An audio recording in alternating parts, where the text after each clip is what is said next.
You ever have one of those days where everything feels picture perfect, and then suddenly it flips into pure chaos? That's exactly what happened when a certain HOA, Karen, thought she could control my private lake. Before we dive in, drop in the comments which country you're watching from. I love seeing how far these stories travel. Now back to the madness. I was enjoying what I thought would be a calm summer afternoon. But little did I know, it was about to turn into a showdown that would shake the whole neighborhood. The sun was high, glistening off the water like sheets of glass. A soft breeze carried the smell of pine, trees, and grilled burgers from someone's backyard. I had invited a few close friends over to fish, paddleboard, and relax along the shore. My lake isn't some crowded public spot. It's part of my property, a quiet piece of land I've taken care of for years. Laughter echoed across the water as my guests dipped their toes in, their drinks resting on a cooler beside them. Everything felt calm, peaceful, and private, just the way I liked it.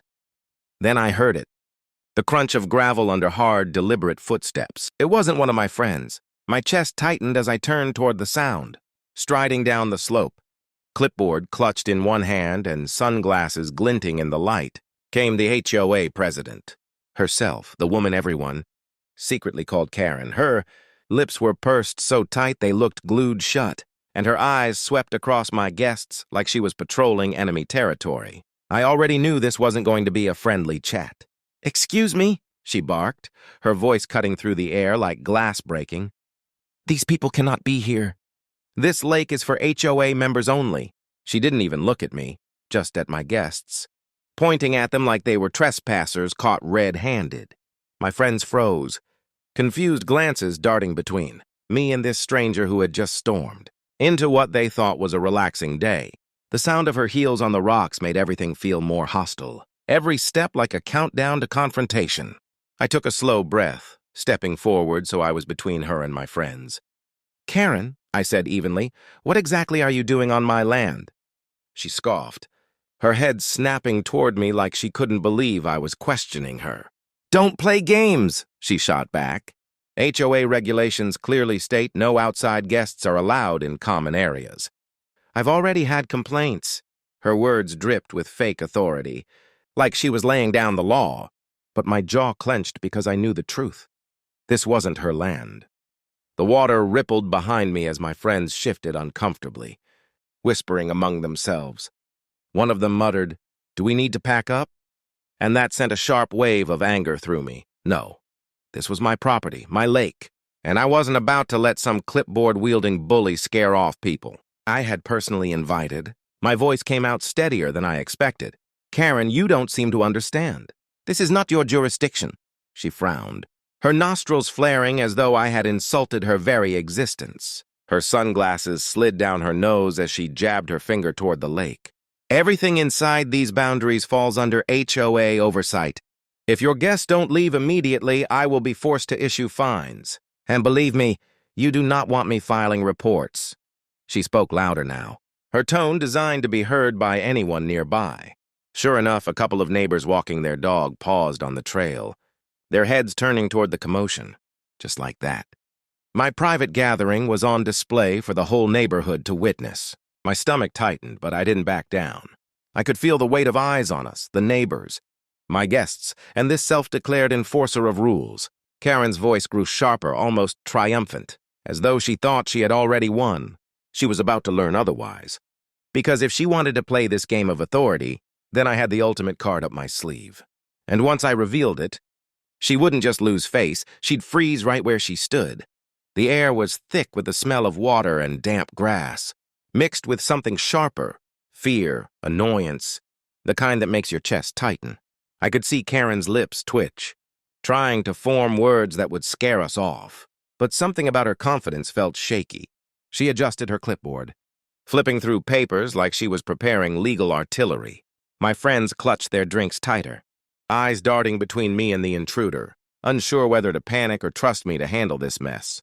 I took a step closer, letting the breeze lift my hair, the sun reflecting off the lake, feeling the calm I had built up slowly drain away. "Listen," I said firmly, my voice calm but carrying an edge. "I don't know where you got the idea that you can enforce HOA rules here. This is private property." My words made her pause, a flicker of confusion crossing her face. She squinted, trying to mask it behind irritation, but I saw it. The kind of uncertainty that only comes when someone realizes their assumed power isn't real. Around us, a few curious neighbors edged closer, sensing drama, the crunch of their shoes, against gravel blending with the distant call of a bird from the tree line. Her voice dropped into a sharper, almost threatening tone. Private or not, you can't just ignore the rules. I have authority here, she started. But I interrupted, raising my hand slightly. Authority on my land? You need to think carefully about what you're saying, because if you're wrong, you could be facing serious consequences. The way I said it made my friends glance at me, startled, but I could see a small spark of hope in their eyes. They knew I wasn't bluffing, even if Karen thought she had the upper hand. Karen's cheeks flushed. I have every right to protect this community, she stammered, her voice rising with frustration. Her fingers gripped the clipboard so hard the paper bent at the edges. She took a step toward me, her heels digging into the dirt like she was trying to assert dominance. Around us, the neighbors whispered among themselves, some shaking their heads, others wide-eyed at the unfolding drama. My guests started taking a few cautious steps back, but I stayed planted, feeling the sun on my shoulders, the breeze carrying faint ripples across the water. I knew I had to hit hard right now before she regained control. Karen, let's make one thing crystal clear. You are not a law enforcement officer. You are not a property owner here. You are a volunteer with a clipboard, and this lake, this land, it's mine. Do you understand me? The words cut through the tension like a knife. She opened her mouth, and I could see her trying to find something to argue back with. But the pause was telling. Her hands trembled slightly, and that faint tremor gave me the courage to push further. I invited my friends here.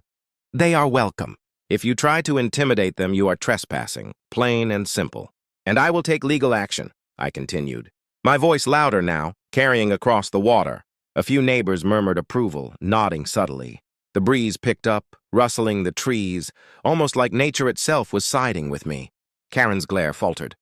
For a moment, I saw the realization in her eyes. She was standing on my land, and nothing she could threaten could change that. Her clipboard shook in her hands, her words coming out faster, almost desperate. Fines, penalties, complaints! I cut her off again, stepping closer so our shadows merged on the dock. You can nothing here. You are on my property, and your authority ends at the edge of your imagination. My guests exhaled quietly, some of them stepping forward again, emboldened by my stance. The sunlight bounced off the water, reflecting in her sunglasses, highlighting the panic that was now creeping across her features. Then came the moment I had been waiting for.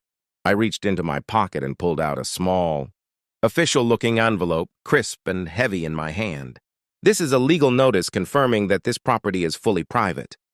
HOA rules do not apply here. And yes, I have already consulted my lawyer. Karen's eyes widened so fast, I thought they might pop out of her head. She froze entirely mid-step.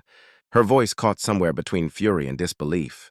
Around us, neighbors leaned closer, sensing the climax of a battle they never expected to witness at our quiet lake. Karen stood frozen, her lips parted like she had just swallowed a lemon whole. The envelope in my hand seemed to weigh a ton, and for a moment the lake itself was silent, holding its breath. I could feel my heartbeat pounding in my ears, loud enough to drown out her muttering attempts at authority. The neighbors who had gathered now whispered to each other, their eyes flicking between Karen and me. I took a deliberate step forward, letting the sunlight glint off the water, letting everyone see I wasn't backing down, not for a second.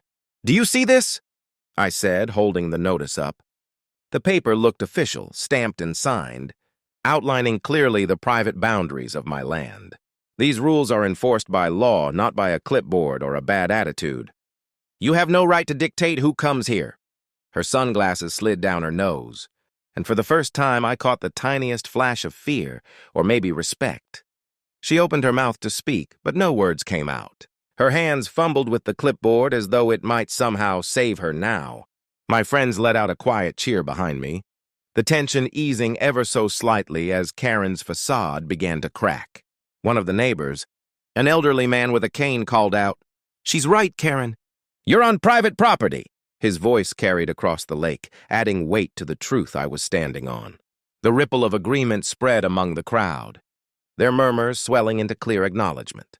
I felt a rush of vindication, mixed with disbelief at how close we'd come to letting her intimidation win the day.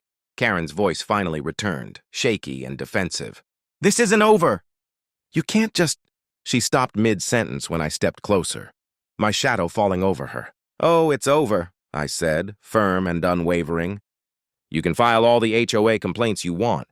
You can tell everyone your version of the story, but the law and the boundaries of this property aren't negotiable." I could see her jaw tighten, realizing that no amount of yelling, pointing, or posturing would reverse the facts laid out before her.